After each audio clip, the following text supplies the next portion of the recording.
আজকে তোমাদের সাথে দেখাবো আমার সকালের ব্যস্ততম 30টা মিনিট। তো চলো শুরু করি। তো সকালবেলা ঘুম থেকে উঠছি, যেহেতু বাচ্চাদের স্কুল আছে। আর বড় মেয়েটার হচ্ছে আজকে স্কুল আছে, ওর স্কুল হচ্ছে 11:15টায়। ও হচ্ছে প্রাইভেটে চলে গেছে, ওর বাবার সাথে পাঠিয়ে দিছি। মেজোটাকেও হচ্ছে ওর বাবা স্কুলে দিয়ে আসছে। এই তো ওদেরকে রেডি করে ওদেরকে পাঠিয়ে তো আমার এখন শুরু হয়ে যাবে ঘর দৌড়ের কাজ, কারণ ঘর দৌড় প্রচন্ড এলোমেলো হয়ে আছে। আর আমার ছোট বুড়িটাকে আজকে স্কুলে নিয়ে যায় নাই ওর বাবা, ওর একটু কাজ আছে সেজন্য, আর আমি যেতে পারি নাই। তো চলো শুরু করি আমার ব্যস্তময় সকাল। এই যে দেখো, বিছানাপত্র এলোমেলো হয়ে আছে, এগুলা গুছাবো।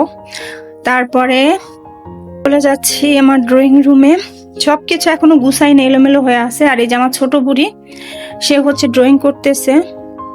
এই যে দেখো, কি আঁকতেছো মাম্মা? পতাকা। এই দেখো, সে রং করছে পতাকা, যে রং করতেছে। অনেক সুন্দর হয়েছে মা।